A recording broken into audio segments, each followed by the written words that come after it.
장소에 100명이 오게 되어 있는데 오늘 이렇게 안 오는 것은 약속을 지키지 않은 그런 자가 있어서 이렇게 됐는데, 오늘 하게 되는 원인은 이 친일 청산을 위한 우리 자세와 그 의미를 왜 하느냐. 우리 사법부나 검찰이, 그 다음에 언론이, 그 다음에 재벌과 금융이 개혁이 안 돼 있어요. 그 적폐들이 너무 심한 거예요. 자, 제대로 우리가 그 현실을 알자. 그런 의미에서 우리 강사님을 초대했고, 거기에 의미에서 이 강의가 아주 유익한 강의가 될 겁니다. 그래서 먼저 시작하기 전에 우리 대표이신 부산대학교 철학과 해결의 전문가이신 하임민 교수님을 앞에 인사 말씀 드리겠습니다. 하겠습니다.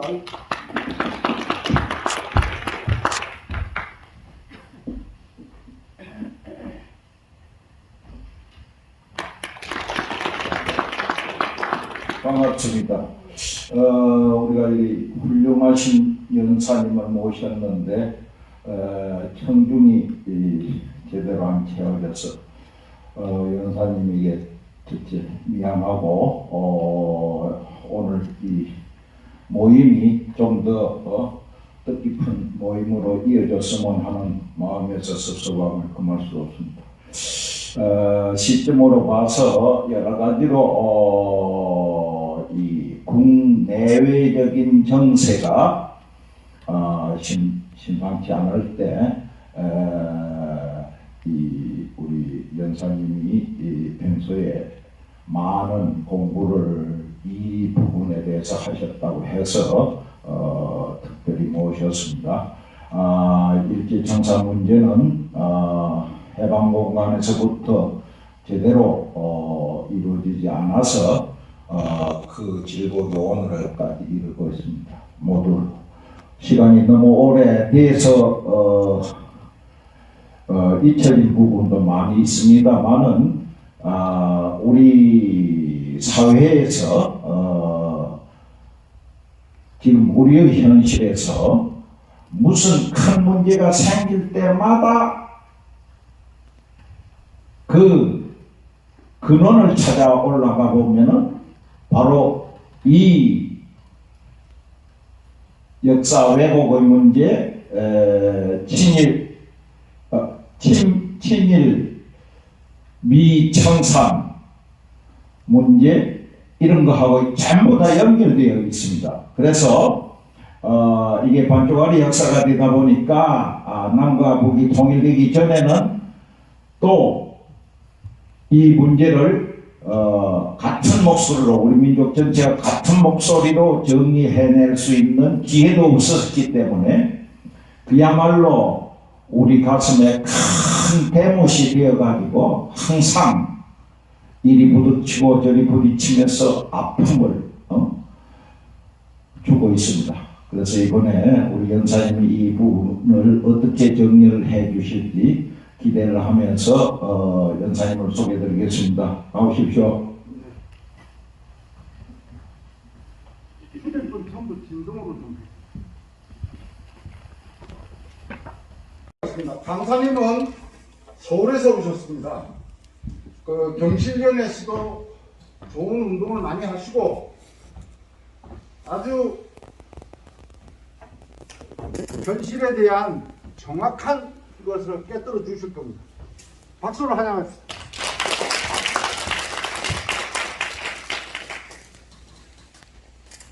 제가 방금 소개받은 다물역사문제연구소 소장 한방래입니다.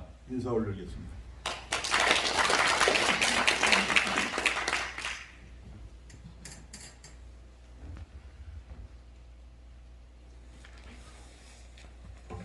혹시 오늘 오신 분 중에서 올해 단기 몇 년인지 아시는 분이 있으면 한번 손들어 주십시오.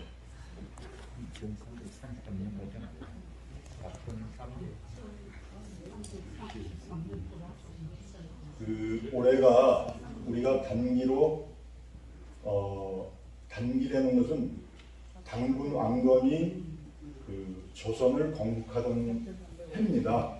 그게 오늘로부터 4354년이 됐습니다. 근데 사실은 우리가 그 불행한 이유는 우리의 역사를 잃어버렸다는 겁니다. 그 여러분들이 학교 다니면서 배웠던 역사는 우리 역사가 아니었습니다. 일제시대의 일본 사람들이 15일날 결성된 일진회입니다. 그 일진회가 윤시병의 일진회와 이영구의 진보파가 합동해서 일진회를 창립하고 송병준, 이용구 등은 동학당 잔류파들을 규합해가지고 일진회를 만들어서 을사조약 1905년 을사늑약이라고 그러죠. 그걸 기재하고 1907년도에 이준열사를 헤이그에 비밀 특사로 만민 평화에 보낸 게 들통이 나는 바람에 일본이 고종을 퇴위하라고 압박을 해요. 그때 일진회가 앞장서서 고종 퇴위 시위를 합니다. 그래서 결국엔 고종이 1907년도에 물러나게 되죠. 순종한테 자리를 넘깁니다.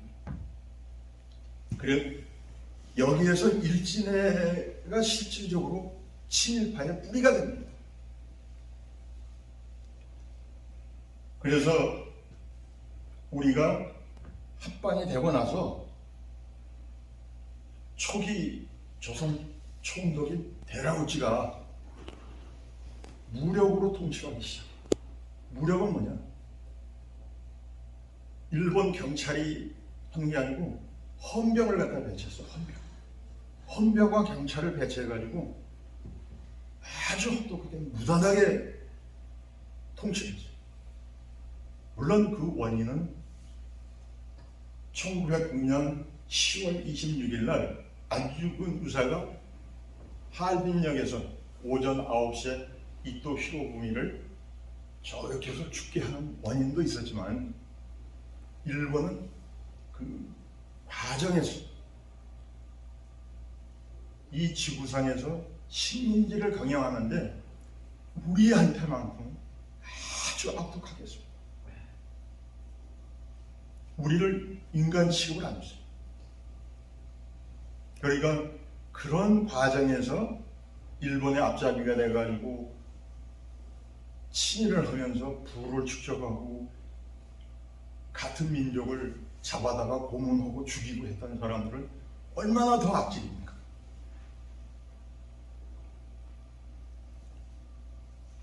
그러면서 일본은 1920년부터 1940년 아까 잠깐 말씀드렸던 조선소 편찬회를 만들어가지고 20년 동안 우리 역사를 왜곡 말살시키기 위해서 노력해요. 거기에서 나오는 게 한사군입니다. 네. 한나라 역사를 보니까 한사군이 설치됐다고 나와요. 그걸 우리 한반도까지 끌어들입니다. 그래서 니네는 처음부터 자주국가를 세운 게 아니고 외세의 침략을 받아서 그 속에서 니네가 살았기 때문에 니네는 자주성이 없다, 독립성이 없다. 말씀드렸듯이 최남선, 이능환, 이병도가 여기에 참여를 합니다. 그래서 이런 사실을 단재 신채호 선생님은 압니다. 일본이 우리 역사를 왜곡하려고. 그래서 당신이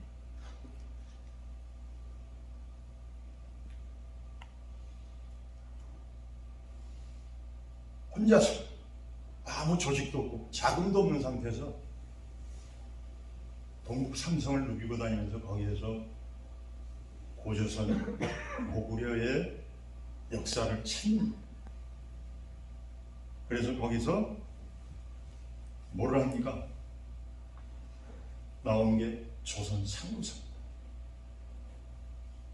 아까도 말씀드렸듯이 민족의 혼을 말살하려는 일제에 맞서서 당신 혼자 그렇게 다니다가 도굴꾼들 오인을 받아가지고 청나라 관리들한테 잡혀가지고 수십 번을 개패도 맞습니다.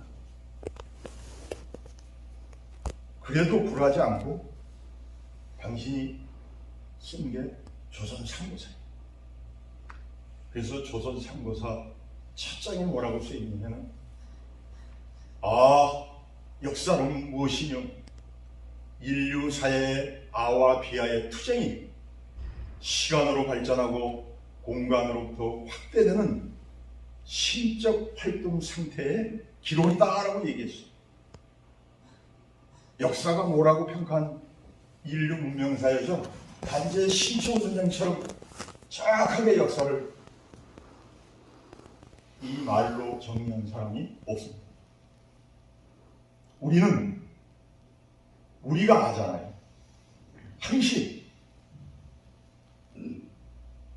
고구려가 멸망되고 난 이후에 우리는 사대주의 도서를 벌이면서 아와 비아의 투쟁에서 우리는 항시 비아한테 속박당하고 졌습니다. 민족 정기를 잃어버립니다. 그러니까 영웅이 출현을 못합니다. 민족 정기를 잃어버립니다.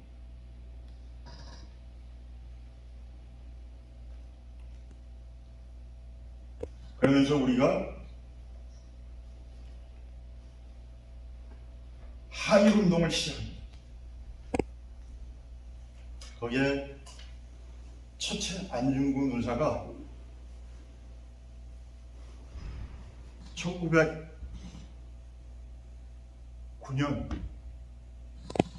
10월 26일 날 이토 히로부미를 저격하기 전날 당신이 시를 한 수 씁니다.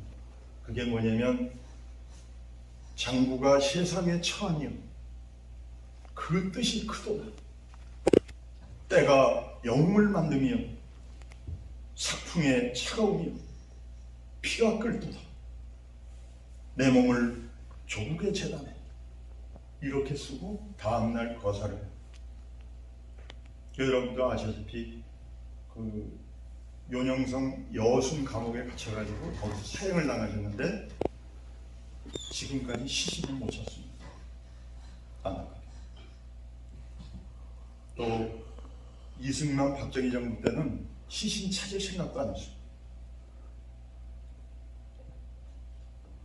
그래서 우리가 그 영향으로 1919년 여러분들이 아시는 3.1 만세 운동이 일어나가지고 3월 1일부터 4월 30일 시위 참가자가 202만 명이 참여를 하고 사망자가 약 7,500명, 검거된 사람만 5만 2천 명이에요.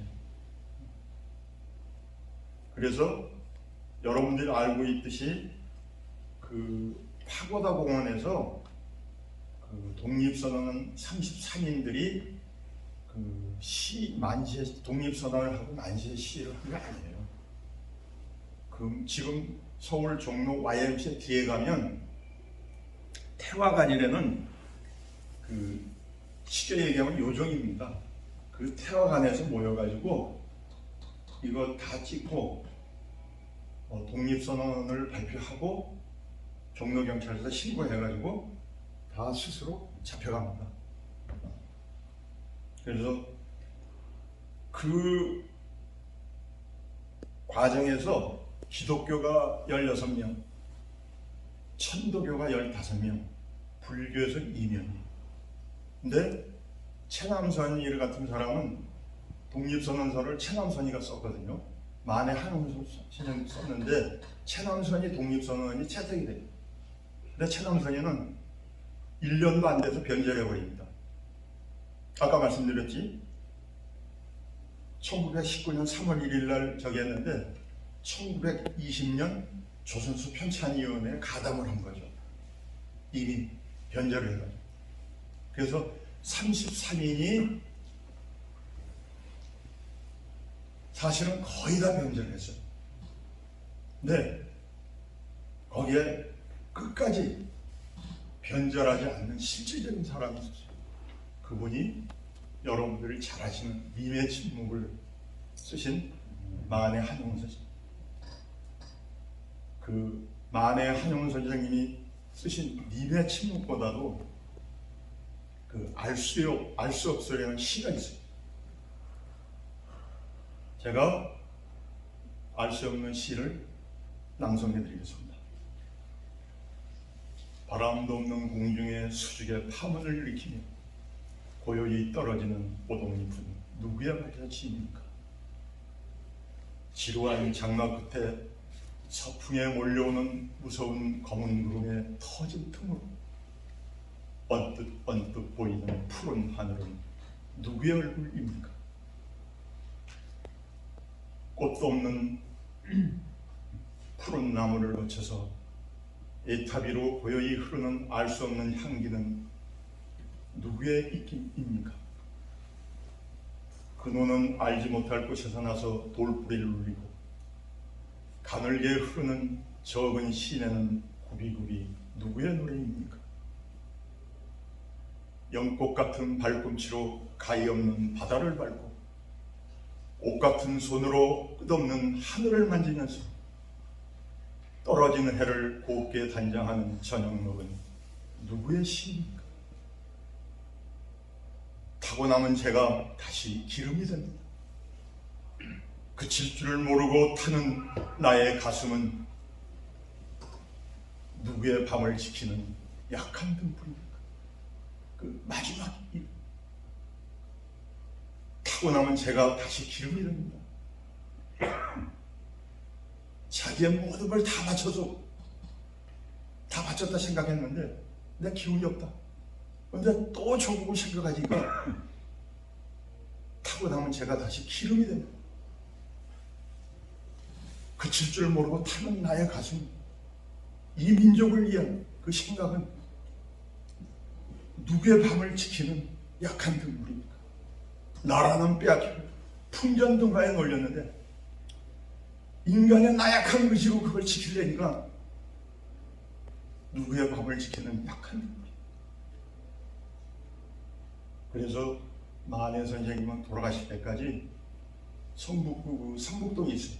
그 부자 동네 앞에 거기에 시무장이라는 집을 짓고 조선 총독부가 보기 싫다고 그래가지고 북향으로 져가지고 거기 사시다가 돌아가셨어요. 그래서 우리가 그러한 역사를 가지고 있으면서도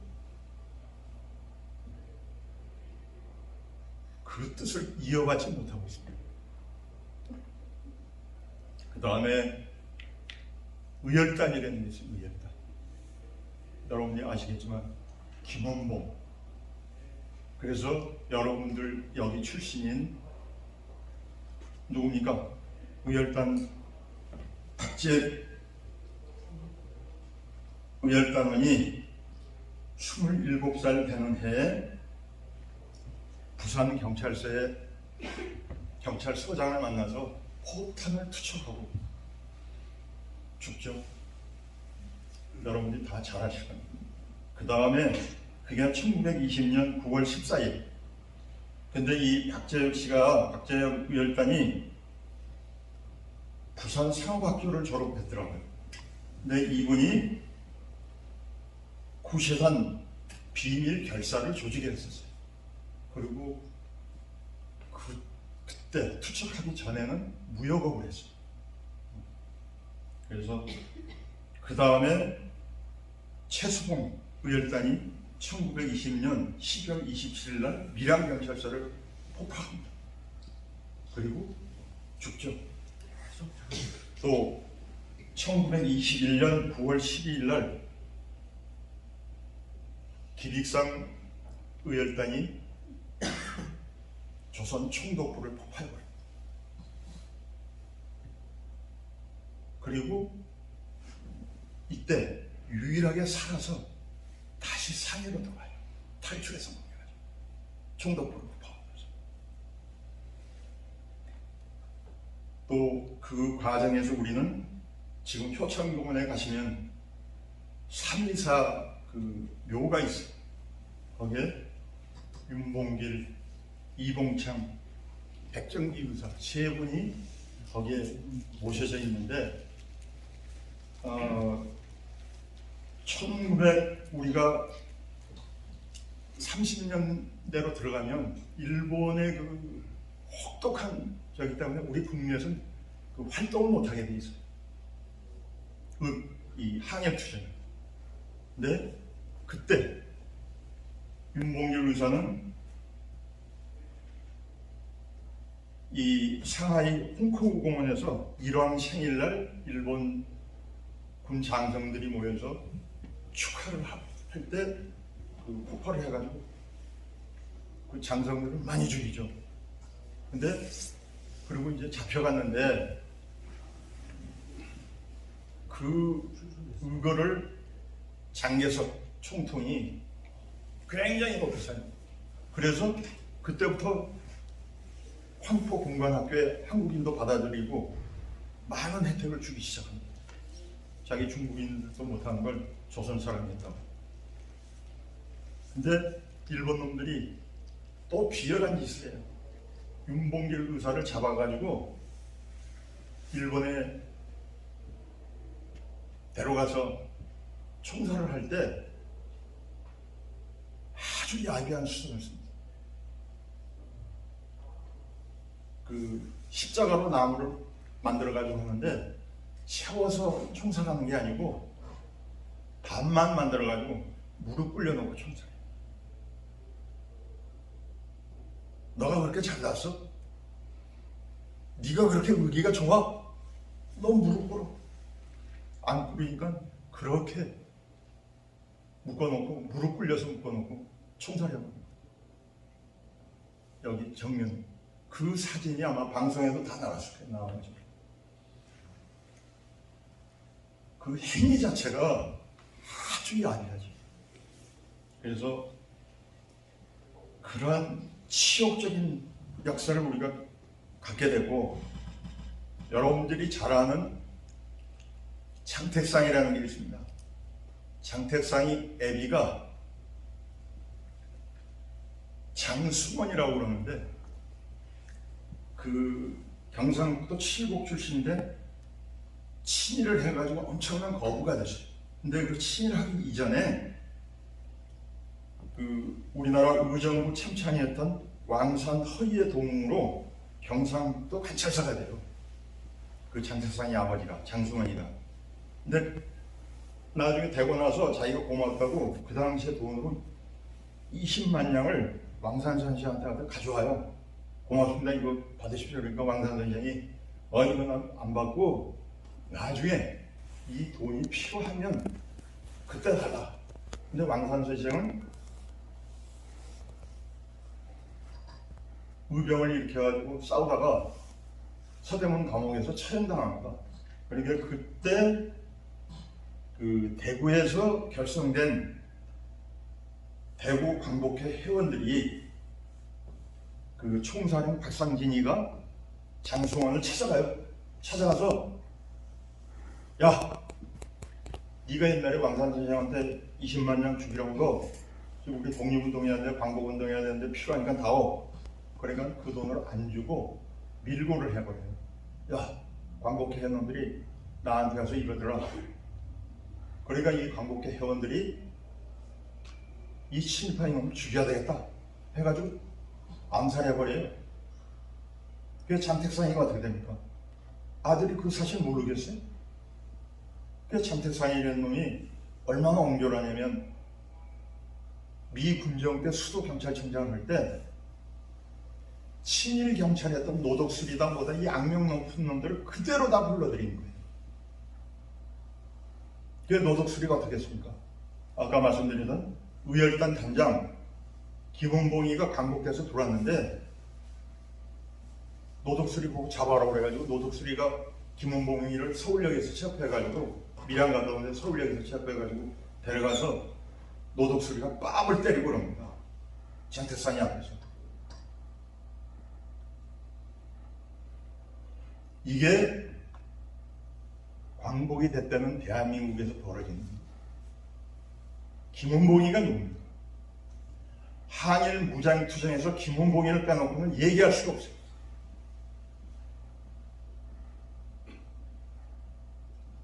그 친일했던 경찰이 김은봉이를 잡아다가 그렇게 뺨을 때리고 수치심을 주는데 김은봉이가 그 당시 상황에서 미 군정에 협조를 하겠습니까? 안 하죠. 회유를 해도 안 합니다. 그러니까 결국에 공산당으로 몰아가지고 김은봉이를 미군이 체포로 다닙니다. 그래서 김은봉이가 어쩔 수 없이 월북을 해버립니다. 그래서 북한에 가니까 김일성이가 감투를 하나 주잖아요. 그것 때문에 김은봉이가 남한에서 복권이 안 됩니다. 문재인 정부 때도 복권시키려고 그랬는데 북한에서 벼슬을 하면 안 된다는 거예요. 국가원어법에 보훈법. 그래서 못합니다. 그래서 이러한 여러분들이 또 재밌는 사실이 있어요. 그 친일파 씨앗인 장택상이 밑에 비서로 쫓아다닌 사람들이 누군 줄 아십니까? 김영삼이죠. 김영삼이가 경남대학 다니다가 3학년 때 장택상이 때문에 서울대 철학과로 편입을 합니다. 그 당시에 같이 서울대 철학과 다녔던 분 중에 동아일보 논설위원까지 하셨던 정영건 씨가 계세요. 제가 직접 그분한테 얘기 들었는데 김영삼이는 일생 동안 책 한 권 안 읽었다는 거예요. 그 당시에도 야, 너 시험이 내일 모레인데 공부 안 하냐 그러면 너 알다시피 내가 장택상이 꼬봉이란 말이야 쫓아다니는데 시간이 있냐 공부도 못하지. 응? 근데 재밌는 일이 생겼어요. 김영삼이가 대통령 되고 나서 MBC인가 어디하고 첫 인터뷰를 해요. 그때 그 기자가 아이고 여지껏 정치하시면서 읽어본 책 중에 가장 기억에 남는 책 한번 말씀해 주십시오. 그러니까 김영삼이가 뭐 그런 걸 가지고 얘기하려고 자기가 책을 안 읽었으니까 그런 일화가 있습니다. 이건 사실이에요. 그래서 지금 저는 사실 오늘 2시간 강의를 계획을 하고 왔습니다. 근데 지금 이제 3분의 1분이 진도가 안 나왔거든요. 근데 여러분들이 괜찮으시다면 제가 오늘 준비해온 걸 다 마무리를 질까 합니다. 근데 여러분 생각은 의견은 어떠십니까? 네, 이 제목이 네. 친일 청산을 위한 우리의 자세와 의미거든요. 그래서 지금 우리가 그 종전선언을 반대하고 전시작전 통제권을 반대하고 이런 것을 누가 반대하고 그다음에 네. 친일과 그다음에 승리주의 뭐 이런 거를 해갖고 좀 한 10분 정도 하시고 그다음에 질문을 이렇게 받고 끝내는 걸로 하시죠. 근데 이제 그러기에는 좀 우리 근현대사가 네. 사건이 너무 많았어요. 그렇지 않습니까? 근데 그걸 간단하게 요약을 하고 넘어갈 수가 없는 지금 현실이거든요. 제가 강의 자료를 준비한 것 중에. 그래서 이제 우리 독립군 투쟁 이걸로 마치고 이제 그 당시에 지금 여러분들이 아는 고려대학교를 설립한 고성 전문학교 교장이었던 김성수라는 분이 계세요. 동아일보 창간주죠. 그러니까 이분이 그 당시에 총독부 기관지인 매일신보가 있습니다. 근데 오늘 여러분들한테 꼭 한번 소개해드리려고 제가 준비한 게 있는데 매일신보가 원명칭이 대한매일신보였어요. 그래서 이 신문을 창간한 건 그 영국 특파원이었던 베델이라는 분이 한 거예요. 근데 여기에 양건창 씨가 같이 그 영문판, 한글판, 영문, 한글 이렇게 해가지고 세 가지 신문을 발간했는데 이 베델이라는 사람이 아마 우리 외국인 치고 그 당시에 일제의 그 잘못된 걸 다 얘기를 했어요. 신문에. 대한매일신보가 그 당시에 가장 인기가 있었어요. 그걸 발간하니까 일본에서는 어떻게 됩니까? 그때는 이제 한일합방 되기 전이죠. 1904년에 그 창간이 됐습니다. 그래서 영국인이 대표이사니까 검열도 안 되고 수색도 안 돼요. 그러니까 양건창 선생이 막 넣고 쓰면 돼요. 그리고 얼마나 인기가 있어요. 그러니까 일본 아이들은 눈에 가시잖아요. 그래서 영국에 계속 항의를 합니다. 그래서 결국에 이 베델이라는 특파원이 상해에서 상해 그 영국 공사에서 저쪽 와가지고 재판을 해가지고 3주간 그 구류를 시켜요. 상해로 데려가고. 그래서 우리 때문에 3주간 저기를 당하고 또 뭐 그때 국채보상운동을 할 때 양건창 씨가 일본 놈들이 국채보상운동에서 모은 돈을 갈취했다고 또 구속시킨 거예요. 이 양반이 3주 살고 와서 그건 사실 아니다 하고 재무제표 들이밀고 무죄 방면입니다. 그렇게 우리나라를 위해서 힘쓴 분이 계시는데 이분이 1909년에 그 심장 정지로 죽게 돼요.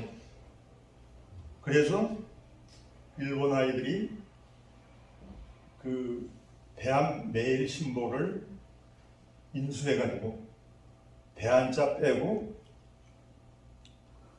자기네 기관지로 만든 매일신보. 그래서 거기에 1943년 11월 6일 김성수가 뭐라고 썼냐면 제구나 의미에 죽으라.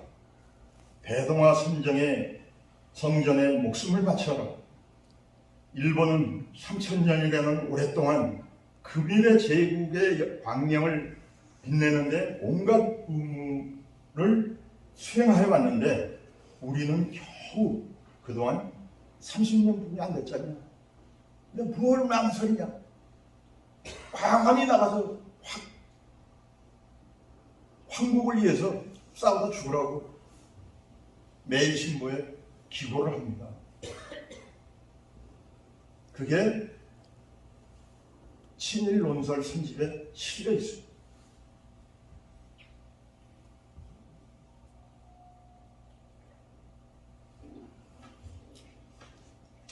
그 다음에 시간상 제가 많이 요약을 하고요.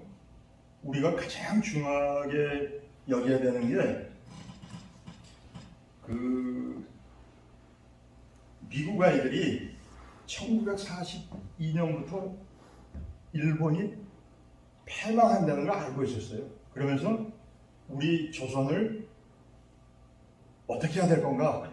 자기네가 정할 때 우리는 그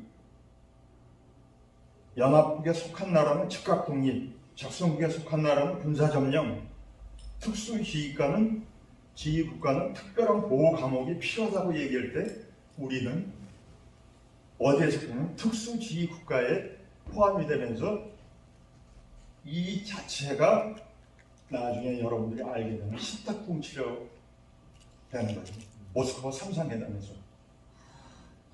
1945년 12월 27일 그 모스크바 3.3회담은 여러분도 아시겠지만 미국, 영국, 소련이 그 외무상들이 모스크바에 모여가지고 했는데 여기에서 또 중요한 문제가 터집니다. 그 미국의 기본 생각이 일본 지배하에 있던 우리나라에 혁명 세력이 존재한다. 이들이 친일파 세력에 비해서 국민의 지지를 훨씬 많이 받고 있다. 알고 있었어요. 그래서 미국 아이들이 상해 인정, 또 우리 민족 세력들을 다 배제시켜버리고 친일파를 미 군정 때 데려다 바로 쓰지 않습니까? 그러다 보니까 우리가 반복이 됐을 때 친일파들은 거의 죽은 목숨이었어요. 벌벌 떨고 있을 때 미 군정에서 장태상이 조병욱이 내셔가지고 친일파들 불러들이니까 이 친구들이 어떻게 했습니까? 야, 이제 살았다. 어? 자기네들이 미군 앞잡이가 돼야 되고 또 미국이 주장하는 반공주의가 돼야 되니까 친일파가 반공주의자가 되고 친일파가 되는 거예요. 그 세력이 지금까지 옵니다. 그래서 대한민국 정부에 여러분들이 아시지만 신현학이라고 할 거예요. 신현학이가 행정부에 친일파에 거두려면 또 법조계에는 친일파의 거두가 있어요. 여러분들이 기억하실지 모르지만 민복기라고 있어요. 민복기가 대법관을 10년 했어요. 민청학년 사건 때 대법관으로 있으면서 오늘 재판하고 내일 다 사형시켜버렸잖아요. 세계 사법사상 우리가 얘기하는 게 아니고 암흑의 날이라고 했어요. 국제사법의 암흑의 날이에요. 오늘 사형 선고는 내일 아침 새벽에 다 죽여버렸잖아요. 법조계의 민복기 세력 씨앗들이 건재합니다. 또 언론에는 누가 있어요? 방흥, 조선일보. 그래서 조선일보가 친일을 하고 독재 권력에 빌붙어서 이승만이 박정희 때 뭐라고 해서 바이올린이가 흑석동 동작동 그 자기 집에 데려가가지고 박정희 술래가지고 거기서 하루 재웁니다. 그러고 나서 자기가 한 얘기가 박정희는 낮에 대통령이고 밤에 대통령은 자기라고 그랬어요. 그 방상훈이 집이 흑석동에 가면 말이죠. 국립묘지에서 흑석동 넘어가는 그 조그만 고개가 있어요. 바로 거기에 있는데 정문에 수리가 2명이 있어요. 그 정문에서 지방까지 가려면 차를 타고 한 5분을 들어가요. 어마어마합니다. 그래서 조선일보가 전두환이가 쿠데타를 일으키고 난 다음에 지금도 제 기억이 뚜렷합니다. 일면에 5단으로 황강에서 한강까지 가는 제목으로 전두환이 미화 작업을 시작합니다. 제가 나중에 가서 보니까 하천에 그 흐르는 좀 시내보다는 큰데 그걸 그 사람으로 황강이라고 그러더라고요. 그래서 황강에서 한강까지 그 타이틀을 조선일보가 그 자기네 친일한 죄가 있기 때문에 저 친구들은 악을 쓰고 거짓말을 만들어야 됩니다. 일제시대 때 그거 해보니까 다 통했거든요. 독재시대 때 해보니까 다 통하는 거예요. 그래서 그 민복기, 신현학이, 방흥모, 이병도 친일의 거두들입니다. 그 사람들의 그 씨앗이 지금 대한민국을 이렇게 만들었습니다. 그래서 우리가 이 기독교도 들여다보면은 그 친일을 하고 독재 권력에 빌붙어가지고 극우 반공 기독교 세력들이 지금까지 설치고 있어요. 대한민국을 농단하고. 종교는 뭡니까? 이미 종교 분리 원칙에서 종교는 정치에 개입해서는 안 됩니다. 그 원칙도 무너뜨리고 자기의 권력을 유지하기 위해서 그런 파렴치한 짓을 예수를 팔아가면서 하고 있어요. 그래서 이러한 과정이 그 미군이 이 점령을 하기 이전부터 그걸 파악을 하고 그 사람들을 10분 활용합니다. 대한민국을 영원히 식민지화하는 거죠. 그래서 미군이 지금도 군사 작전권을 쥐고 안 놓고 있습니다. 예, 제가 이제 준비한 건 많은데 다음에 이제 국장님 한번 시간을 주시면 제가 좀 더 상세히 말씀을 드리고 오늘은 그 시간 관계상 그 얘기를 하시니까 또 제가 이제 요 얘기들은 몇 가지는 꼭 여러분들한테 들려드리고 가야 됩니다. 여러분들이 아시는 이해창 씨가 있어요.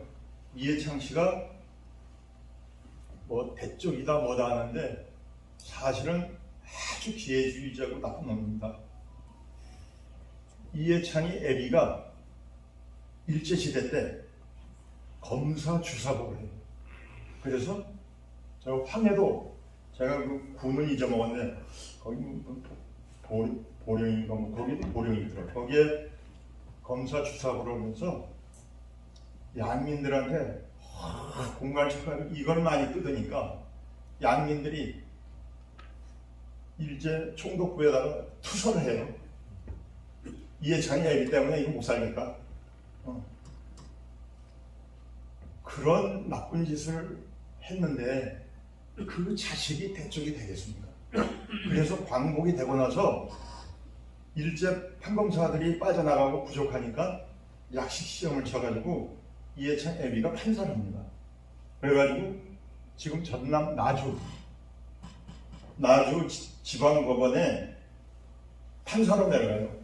그래가지고 이해창이 애비가 이 돈 욕심이 많으니까 매파를 나가지고 나주에서 제일 농사 많이 있는 집으로 다리를 나가지고 그 집으로 장가를 들어요. 거기서 난 게 이해창입니다. 그래서 이해창이가 국민학교 광주 서중 2학년 다니다가 지 애비가 서울로 오는 바람에 경기고등학교로 전학을 오는 거죠. 그러면서 여러분들이 잘 아시겠지만 5.16 군사혁명이 일어났을 때 이해창이가 초임 법관이 돼요. 그래가지고 박정희가 여기 부산에 민족일보 조영수 사장이 박정희의 과거를 다 까버려 버립니다. 그때 민족일보가 서울에서는 가판에서는 판매 1위였어요. 근데 박정희가 야 이 새끼 이게 뭐냐 말이야. 어? 여러분도 아시겠지만 조영수 사장이 와세다대 나온 사람입니다. 그때 나이가 36이에요. 근데 조영수 잡아다가 그냥 저 새끼 사형시켜라. 그러니까 초임 법관들이 그 재판에 참석 안 하려고 그 법관들을 이제 모집하는데 이해창이가 자진해서 손을 들고 가가지고 조영수 사장 재판하는 거 관여를 해요. 그래서 조영수 사장이 어떻게 됩니까? 사형 선고 받고 사형됩니다. 그래서 제가 알기로는 한 10년 전인가 승소를 해가지고 그 보상을 받게 되죠. 그 유족들이. 그 이해찬이가 지 애비한테 배워서 그래 처음서부터 그래 나쁜 짓을 합니다. 그래서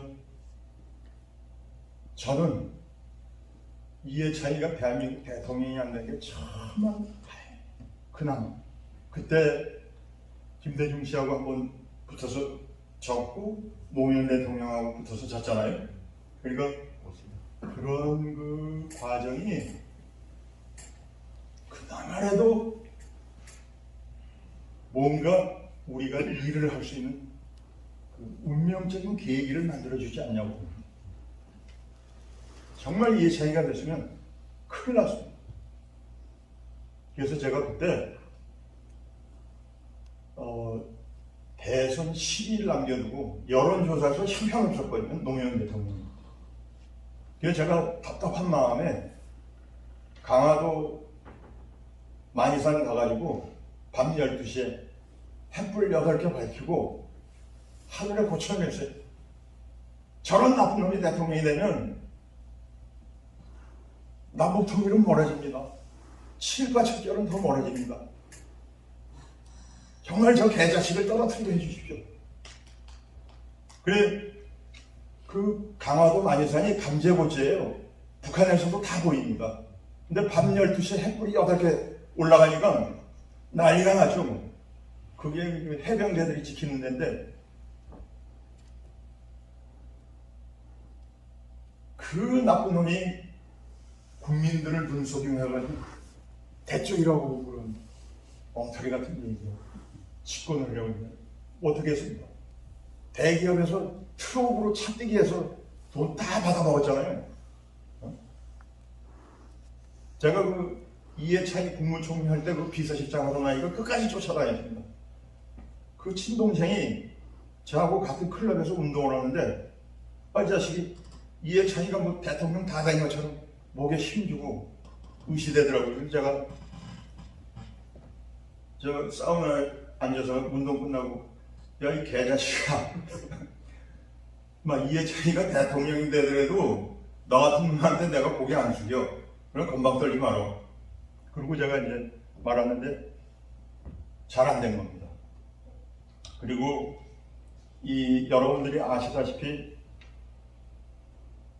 박정희가 그 친일파됐잖아요.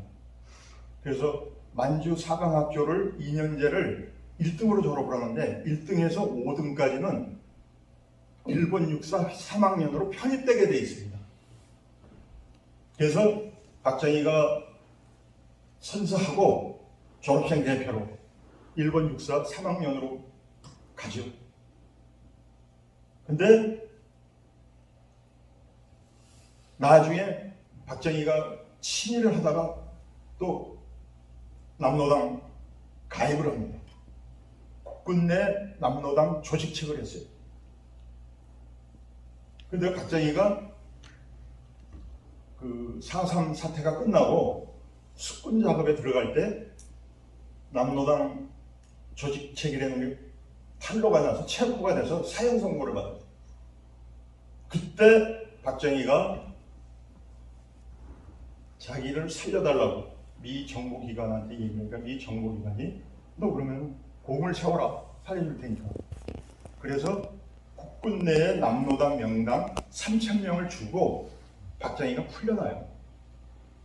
그래서 뭐랬냐면은 미 육군 우리 육군본부 정보처에 군속으로 근무합니다. 군속.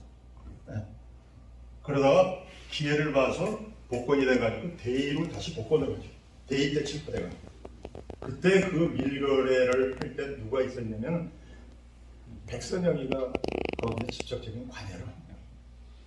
근데 여러분들이 아시는 대구 폭동이라는 거. 그 대구 폭동 때 박정희 바로 위에 형 김종필이 장인이죠. 박상희가 황태상희하고 같이 대구 폭동에 좌익 폭동에 앞장서다가 박상희는 군경총에 맞아서 죽고 황태상이는 그대로 도망가 버려요. 북한은. 그래서 황태상이가 나중에 박정희가 쿠데타 이렇게 해가지고 성공을 하니까 김일성이가 황태상이를 특사로 내려보냅니다. 남한으로. 왜? 과거에 남도강 가입했던 놈이니까 이게 뭔가 손잡을 수 있지 않냐 해가지고 황태상이를 특사로 내려보니까 황태상이가 한국에 특사로 와요. 그래가지고 맨 처음에 누구네 집으로 가냐면은 그 자기 친구 박상희가 황태상이 중마고입니다. 고미 선사대. 그러니까 박상희 부인한테 찾아가니까 박상희 부인이 김종필이한테 얘기해요. 그럼 김종필이가 박정희한테 얘기해요. 그러니까 박정희가 야, 그 당시에 아마 구미에 살았던 거예요. 거기까지 내가 가서 만날 수 없으니까 네가 태상이 형을 반도호텔로 올려라. 반도호텔로 올려요. 근데 미 CIA가 알고 있어요. 박정희가 그 좌익했다는 게 미 국무성에 지금도 마이클 블렘이 그대로 남아 있습니다. 그래가지고 반도호텔에 갖다 놨는데 미 CIA들이 그걸 알아버렸어요. 그래서 그 정보를 그 당시에 신민당이 야당한테 줘요. 그래서 야당이 그걸 가지고 뭐 프랭카드를 가지고 광화문에서 대모를 걸고 난리를 칩니다. 너무 시끄러우니까 박정희가 황태상이 만나지도 않고 서대문 형무소에 데려다가 넣어놓고 그냥 청소시켜버리죠. 자기 정치 생명 이태로지. 그러면 박정희, 박상희, 황태상이가 어떻게 좌익이 됐느냐? 여기 중요한 문제입니다. 아마 제가 처음 이 얘기를 여러분들한테 들려줄 겁니다. 그때 구미선산 지주집 아들이 있었어요. 조영규 씨라고. 그분이 거름인단 단장을 합니다. 일본에. 이분이 어려서부터 자기네 집이 여유가 있으니까 동경 유학을 하고 다니면서 방학 때 와가지고 그 유물론에 대해서 그때 이제 박정희는 없었대요. 박상희하고 황태상희한테 그 유물론을 얘기를 하니까 황태상희는 그냥 눈물을 줄줄 흘리고 박상희는 그냥 눈물이 글썽글썽해가지고 세상에 이런 좋은 법이 있나? 여기에 우리 목숨을 걸자. 그날로 좌익이 됐대. 우리가 박정희가 얘기하는 그 지금도 도당들이 얘기하는 빨갱이가 된 거죠. 자기 형이고 황태상이도 빨갱이가 되니까 박정희도 당연히 거기에 물들었을 거 아닙니까? 그래서 우리가 얘기하는 진짜 빨갱이 집안이지 않습니까? 그 빨갱이 집안이 어떻게 했어요? 김대중 씨를 처음부터 끝까지 빨갱이라고 몰아붙였어요. 대한민국 사람들이 거의 지금 김대중이가 빨갱이라는 생각을 많이 가지고 있더라고요. 진짜 빨갱이를 두고. 그러니까 이런 어처구니 없는 일들이 벌어지는데 우리가 친일파를 척결하지 못하는 그 천추한이 광복 76년이라도 이어지고 친일파들이 친일한 것까지 따지면은 118년 동안 지금 대한민국을 좌지우지하고 있습니다. 모든 분야를 장악해가지고. 그래서 제가 잠깐 여러분들한테 말씀드리면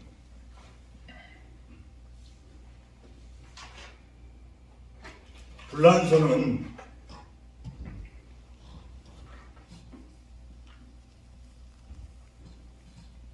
나치한테 4년 6개월인가 점령을 당했어요. 근데 자기네들이 우리처럼 이제 나치가 항복을 하고 난 이후에 파리가 회복되고 나서 나치에 협력했던 사람들을 다 처벌했어요. 죄가 묵은 사람은 다 사형시켰습니다. 그 중에서 지식인들을 더 많이 사용을 시켰어요. 형을 살게 하고. 그래서 그 사회에서 도태가 되어버렸어요. 그때 거기에 가장 앞장섰던 사람이, 여러분도 그분 책을 다 읽어보셨을 거예요. 알베르 까미가 얘기했습니다. 알베르 까미가. 그래서 알베르 까미는 국가는 오로지 정의로워야 된다. 정의로운 국가에서 나치한테 협력했던 사람들을 살려준다면은 우리는 후손들한테 정의로운 국가를 물려줄 수 없다고 얘기했습니다. 또 일부에서는 예수 그리스도의 뜻에 따라서 좀 자비를 베풀자. 그런데 까미와 그 당시에 그 지식인들이 투쟁지에 만든 그 사람들이 끝까지 정의로운 국가는 용서나 자비가 아니다. 후세 사람들한테 정의로운 것을 기억하게 해야 된다. 그래야 또 이런 일이 일어나지 않는다. 네, 여러분, 그래서 다 이게 좋은 얘기들이 많은데 이걸 제가 이제 알려드릴 수가 없고 다 말씀드릴 수가 없고, 그 재밌는 얘기를 하나 이제 더 드리면, 지금 프랑스 국가가 라 마르세유인데 그 국가 가사 중에 이런 말이 있어요. 무기를 들어라 시민들이여, 너희의 군대를 만들어라. 더러운 피를 물처럼 흐르게 하자. 이 국가에 들어있는 얘기예요. 그게, 이 정신이 어디서 왔느냐? 1789년 파리 혁명에서 루이 16세하고 그 왕비를 단두대 다 처형시켜버리지 않습니까? 그래서 불란서의 봉건 체제를 무너뜨리고 새로운 제도를 만들어서 공화정을 실시합니다. 이 애국가에 들어있는 게 그 정신입니다. 그러면 우리는 7.18을 어떻게 해야 되겠습니까? 처단해. 우리 사회의 모든 기득권을 다 잡고 있는 걸 처단해. 문재인 대통령이 얼마나 무능하냐면, 그때 광복절 기념사에서 우리 사회의 주류가 좀 바뀌었으면 한다고 얘기를 하더라고요. 가만히 있는데 주류가 바뀝니까? 그 초롱성 같은 친파 세력들이. 대한민국 주류는 절대 바뀌지 않습니다. 친일파를 처단하지 않는 한은 바뀔 수가 없습니다. 모든 권한을 다진 대통령이 그런 무능한 얘기를 합니다. 대한민국 주류가 좀 바뀌었어요. 자기 한 번 바쳐서 왜 못합니까? 지금 민주당 의석이 헌법 개정만 빼놓고 다 할 수 있어요.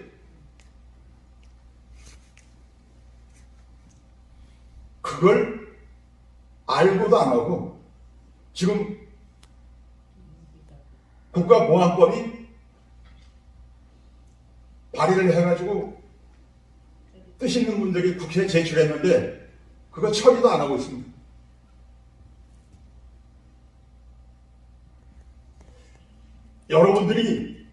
여러분들 후손할 때까지 이 더러운 역사를 물려줄 수 있겠냐, 이런 거예요. 적어도 국가라는 것은 정의로운 국가가 되어야 됩니다. 정의가 있어야 평등해지고 자유가 있어지는 거예요. 정의롭지 않은 국가에서 어떻게 평등이 주어지고 완전한 민주주의를 실현할 수 있겠습니까?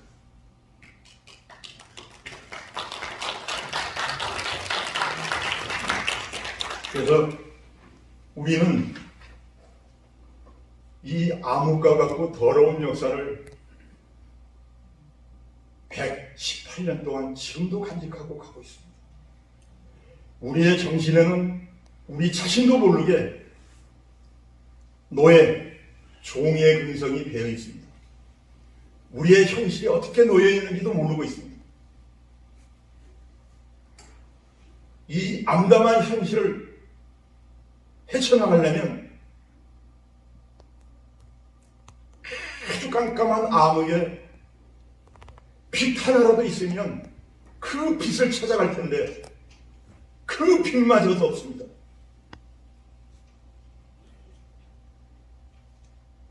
우리처럼 이 조그마한 국가는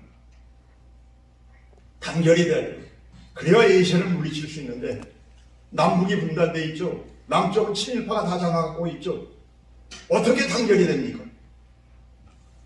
어떻게 대동사회를 이렇게 할 수 있습니까? 할 수 없습니다. 모든 책임은 저나 여러분들한테 다 있습니다. 그걸 우리가 해내야 됩니다. 의열단처럼 안중근 의사처럼 이 한 몸 조국의 재단에 바치겠다는 일념과 의식이 있지 않으면 이 일을 해낼 수가 없습니다. 그래서 제가 마지막으로 생각한 게 있습니다. 인간이 인간답게 살기 위해서는 친일파를 척결한 다음에 삼무정책을 펼쳐야 됩니다. 일가구 일주택, 무상교육, 무상의료를 해야 됩니다. 그래야 최소한 인간의 존엄성을 지키고 우리가 살 수 있습니다.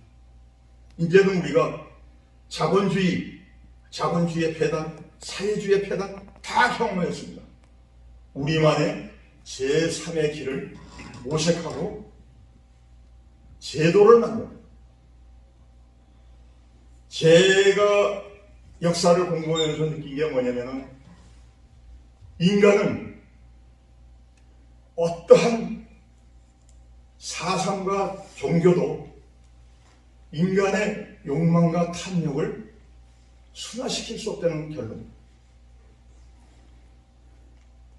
그것을 뭘로 해야 되는가? 제도로 개선을 해야 됩니다. 그래야 인간다운 사회를 만들 수가 있습니다. 그래서 제 시간이 없어서 제 강의를 이걸로 마치고 제가 진 자작시를 여러분들한테 낭송해드리고 제 강의를 마치고 여러분들 질문을 받겠습니다. 질문하실 분? 제 그 시의 제목은 대륙입니다. 대륙이 부른다, 대륙이 부른다. 봉황이 날던 중원 대륙이 부른다. 지금은 갈려진 반도, 섬 아닌 섬에 갇히어 봉황은 잠들고 맵새들의 무리들만 좁쌀을 씹는 곳. 봉황이여, 봉황이여, 날지 않는 봉황이여. 천년 잠에 취했는가? 천년 한에 눈물을 짓는가? 깨어라, 깨어라, 천년 잠에서 깨어라. 깨어라, 깨어라, 천년 한에서 깨어라. 한방매 천년 용환이 천지를 진동하여 응원한 배달의 혼 일깨우니 깊은 잠에서 깨인 봉황의 날개짓에 맵새 무리들 영원히 잠들고 너와 나 하나된 민족, 하나된 조국을 이어 우리의 요란인 중원의 한방내 대처 개천의 큰 뜻 이어받아 다시는 배달의 혼이 잠들지 않게 천지를 개벽하여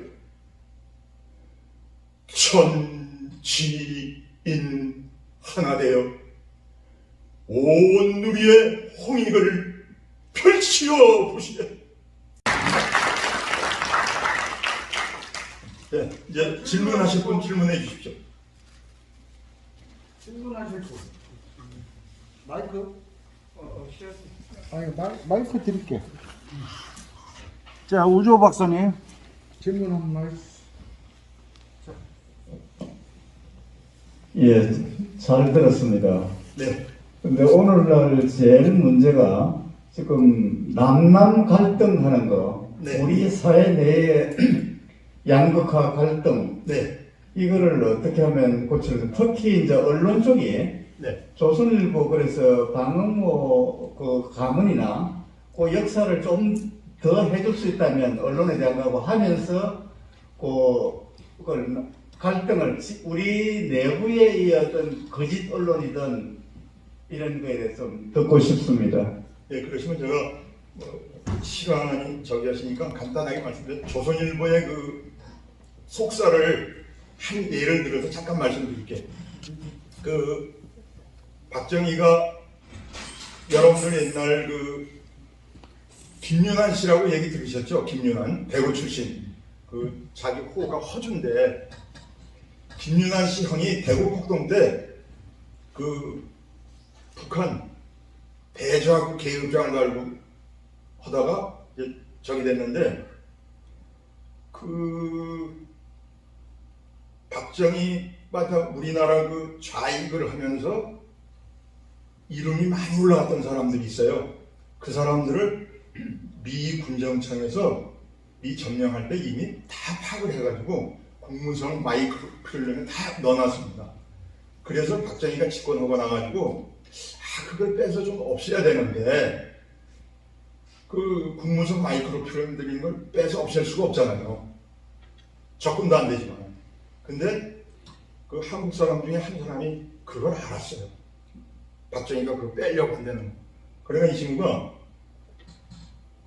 워싱턴 그 국회의사당 들어가기 전에 미국 아이들은 국회의원이 뭐고 큰 좋은 아마 그 레스토랑 이런 카페가 있었던 모양이에요. 그러니까 계획을 세워가지고 국회의원들이 오기 전서부터 전 가가지고 신문 읽고 차 마시면서 계속 있는 거예요. 그 외국은 하루 종일 앉아 있어도 나가라는 얘기 안 합니다. 네, 유럽도 그래요. 카페. 그러니까 이제 얼굴이 국회의원들하고 자꾸 익을 거 아닙니까? 그러니까 뭐 하이 이 정도 나중에 또 말도 건네고 뭐 이렇게 되니까 한국 저 중앙정보부 누굽니까? 그 당시에 그 저 정보부장 했던 누구죠? 네? 김영우? 네, 김영욱이가 그런 정보를 입수한 거예요. 그 워싱턴에 나가 있는 그 정보원 사람들이 국회의원들은 그냥 모르는 사람이 없이 다 아는 사람이다 말이야. 그래 누구냐 그러니까 이제 이만희중한테 그러니까 야 걔한테 시키면은 국무성 마이크로필름을 빼낼 수 있지 않냐 박정희의 그 저기를 그렇게 해가지고 그 사람이 그 당시에 250억을 받아요. 근데 자기가 뭐 국회의원들하고 얘기를 해봤으니까 매일 만나니까 그냥 하이하이만 했지. 그래서 그 250억을 가지고 도망가 버려요. 그러니까 이제 뭐 벙어리 맹가슴 할 때 그 당시에 250은 지금 오면 한 2천억이 넘을걸요. 그 돈을 이제 잃어버렸는데 그때 그 당시에 그 조선일보 워싱턴 특파원한테 문명자라는 분이 계세요. 나중에 이제 조선일보 놈들이 하도 나쁜 짓 하니까 특파원 관두고 뭐 하여튼 그 워싱턴 출입 기자 회장도 하고 그럽니다. 문명자 씨가. 그분이 이제 그런 기사를 돈 받아가지고 이렇게 튀어대는 것을 해가지고 조선일보에 보내요. 그 자기 본사니까. 그러니까 그 당시에 그 조선일보 방일령인가 이놈이 그 기사를 딱 가지고 김영일을 찾아갑니다. 중앙정보로. 그래서 야 우리 특파원이 이거 자료 보냈는데 보도하겠다. 그러니까 김영일하고 야 이거 왜 이건 절대 안 돼. 그러니까 협상을 했는데 야 그러면은 나 200억 원만 좀 차관을 빌려주라. 정부 돈을 주라. 해가지고 그 돈을 가지고 지금 자기네 그 광화문에 지은 코리아나 호텔을 그때 그래서 그 돈으로 진 거예요. 그러니까 그 이제 조선일보가 뒤로는 그런 나쁜 짓을 다 합니다. 이번에 이제 또 수사에 들어가지만은 발행부수 높이고 정부 보조금 많이 받기 위해서 동남아시아 가면은 조중동 신문이 들치지도 않는 거 세게 그냥 다 과입하는데 팔려나가요. 그걸 지금 조사하고 있지 않습니까? 고발당해가지고. 지금 우리 언론사가 완전 썩을 대로 썩었죠. 그 장자연이 사건 있지 않습니까? 장자연이 사건도 그 조선일보 지금 사장인가 걔가 장자연이 데리고 잤어요. 근데 그 놈들이 그냥 뭐, 설치되니까 그냥 유양가 끝나버리잖아요. 지금 언론 권력이, 그러니까 아까 제가 시간이 없어서 말씀 못 드렸지만 언론 권력, 검찰 권력, 재벌 권력이 국가 권력을 넘어섰어요. 여러분들 생각해 보십시오. 이정희가 어떻게 풀려날 수 있습니까? 국민연금에 8천억을 손해보이고 그 나쁜 짓을 해도 풀려나지 않습니까?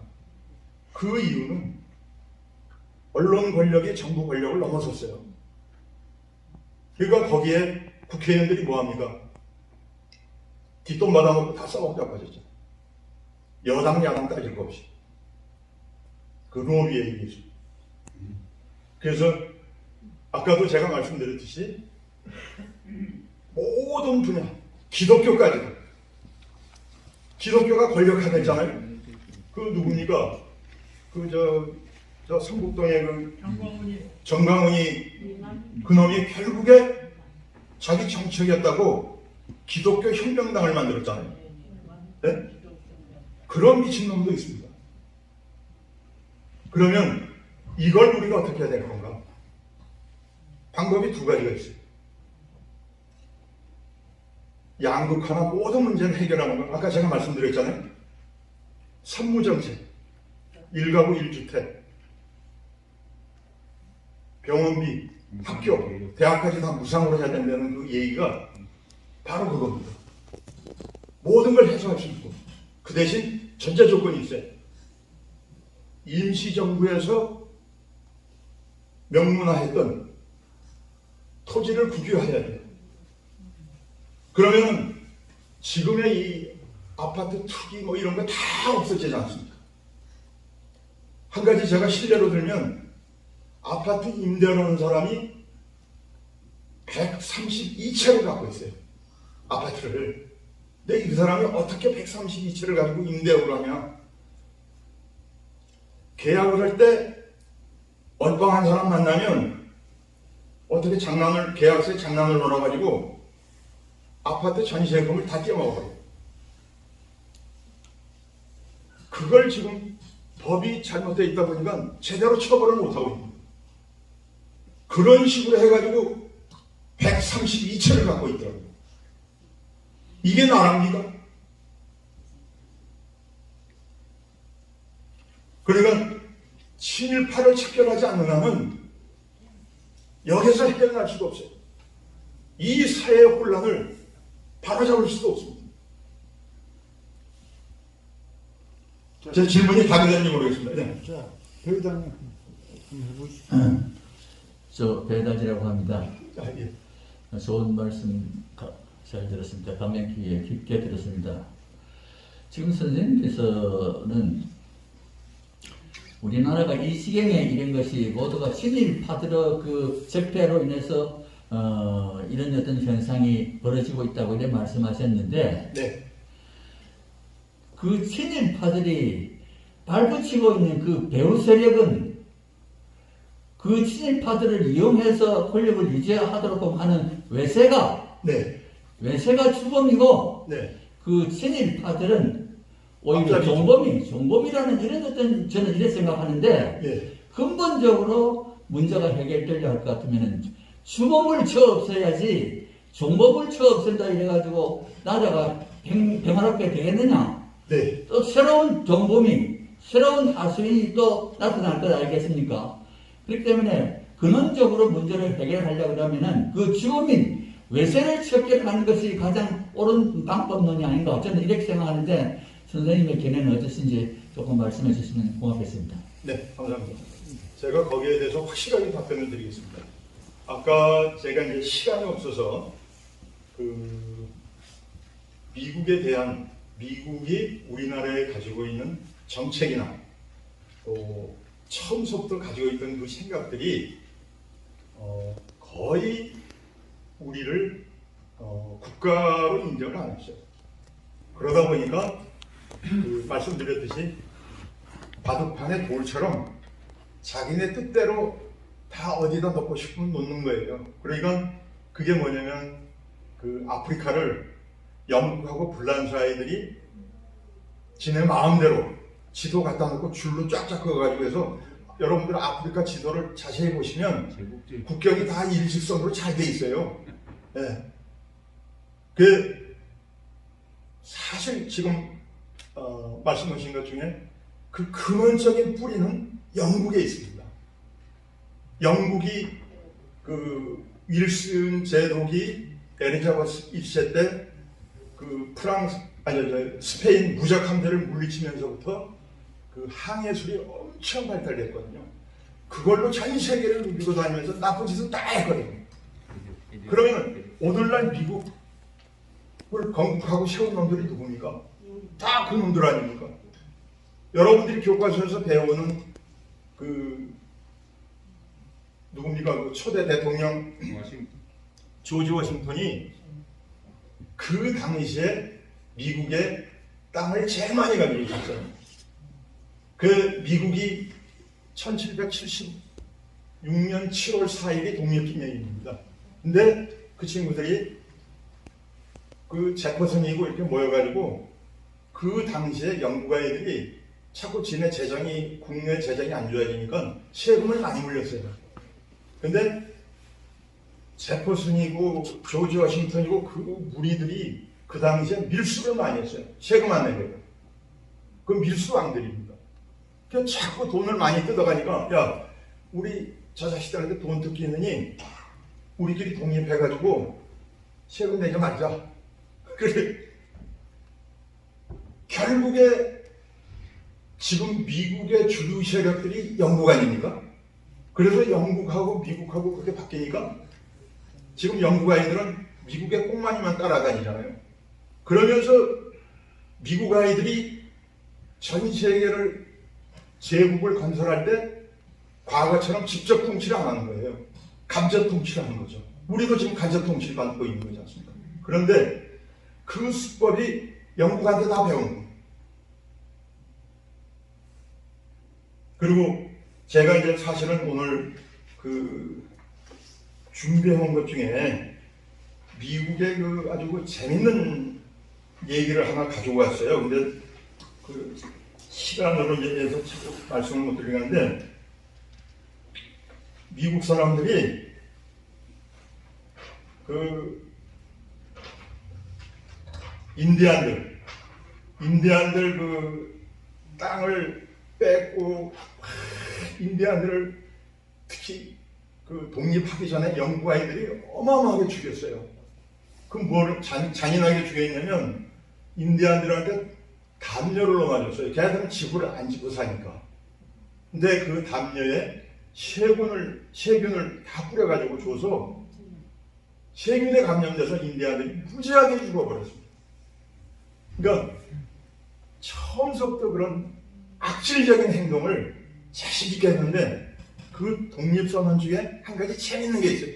그러니까 이건 뭐 짧은 거니까 모든 사람은 평등하게 태어났고 창조주로부터 생명과 자유와 행복에 추구하는 양도할 수 없는 권리를 부여받았다. 그건 뭐냐? 평등과 자유가 보장받은 천부적인 존재라는 것을 공포함으로써 모든 인간은 인간으로 태어난 이상 존중받아야 하며 어떤 이유로도 인간의 존엄성을 훼손할 수 없다는 민주주의의 기본을 얘기했다고 이 헌법에 명시되어 있습니다. 근데 여러분, 미국 놈들이 인디안을 죽이고 흑인들을 얼마나 많이 죽였습니까? 노예시키고 또 백인들도 갖지 못한 노동자들은 인간 취급을 못 받았습니다. 어떻게 미국이 인권국가고 민주주의를 얘기할 수 있습니까? 지금도 미국은 인종차별이 굉장히 심합니다. 걔네들이 우리 아시아인들한테 엘로몽키라고 합니다. 엘로몽키. 그러면 장자크 루소가 얘기한 인간 불평등 계약론이나 사회 계약론을 보면 미국은 야만의 국가지 절대 우리가 존경해야 될 나라가 아닌데 지금 로스쿨이다 모든 사회제도 이 과소비 되는 자본주의 그것을 대한민국은 아무런 사회적인 의논도 없이 무작위로 받아들이고 있습니다. 우리 지금 대한민국은 미국을 본받아서 엄청난 소비를 하고 있습니다. 과소비를 하고 있습니다. 그런 과정에서 우리가 미국하고 얘기할 때 과감하게 어떤 국교를 단절하고 이런 게 아니고 미국한테 우리가 얘기를 해야 됩니다. 조수왕 선생이 얘기했던 삼균주의에 입각해서 국가와 국가, 나라와 나라, 민족과 민족에 대한 평등을 얘기해서 우리가 미국하고의 평등한 관계에서 관계를 맺는다면 미군 철수하고 북한하고도 우리가 우리 문제는 우리가 알아서 하겠다. 그렇지 않습니까? 그러면 통일이 빨리 올 수 있습니다. 통일은 안 오더라도 남북 교류가 이루어져야 지금 그 언어적으로 역사적으로 또 사회적인 구조로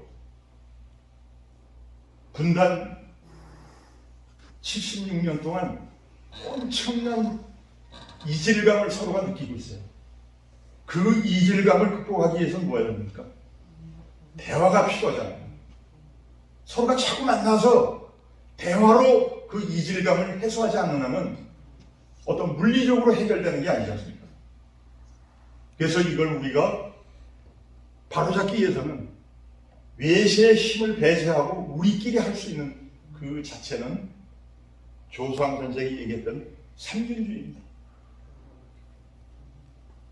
그러기 위해서는 모든 우리가 움직이려면 전세 조건이 친일파들이 그걸 가로막아요. 친일파들은 남북 통일되는 거 원하지 않습니다. 자기의 기득권이 이룰까 봐, 자기 죽을까 봐. 그것을 제도를 만들어가지고 바꾸는 방법. 국회에서 통과시켜가지고 제도를 바꾸는. 지금 민주당이 헌법만 나오고 다 바꿀 수 있잖아요. 근데 그걸 못하고 있죠. 그 다음에 하나는 뭡니까? 전 국민이 뜻을 하나로 모아가지고 이 땅에 진정한 혁명을 일으켜야 됩니다.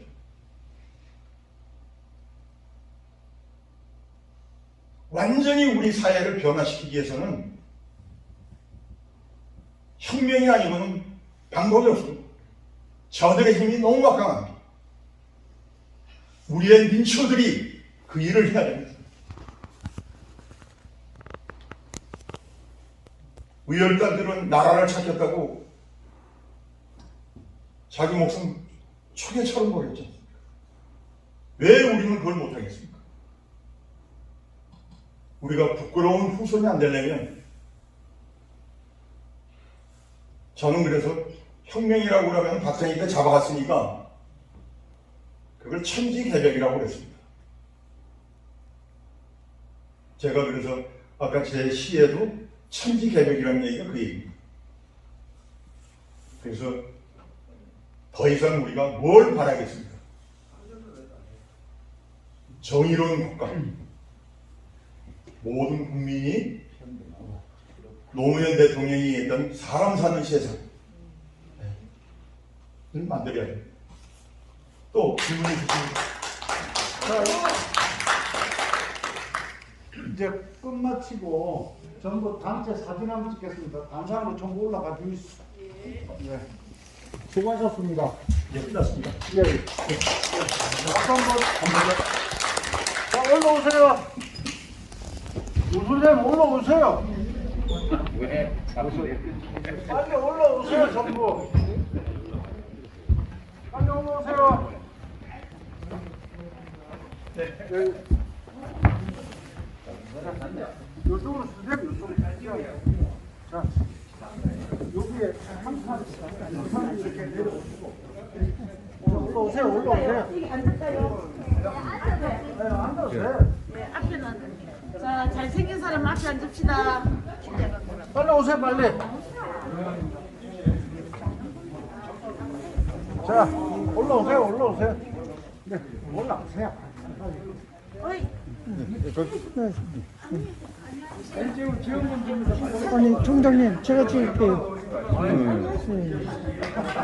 빨리 이쪽으로 좀 봐주세요. 앞에 잘생긴 사람 앞에 야, 앞으로 좀 당겨.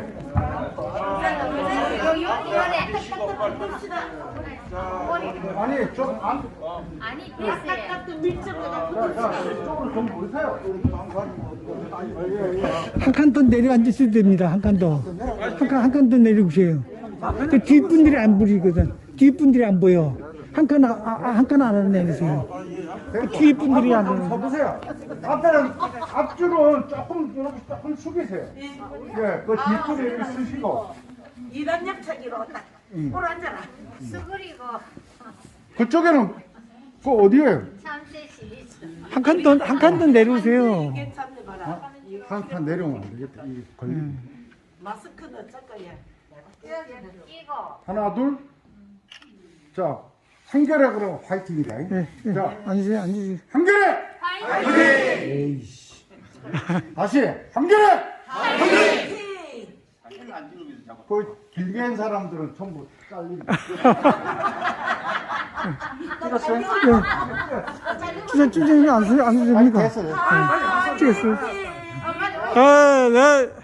잠깐만 같이 찍으세요. 네. 네. 자, 화이팅 준비.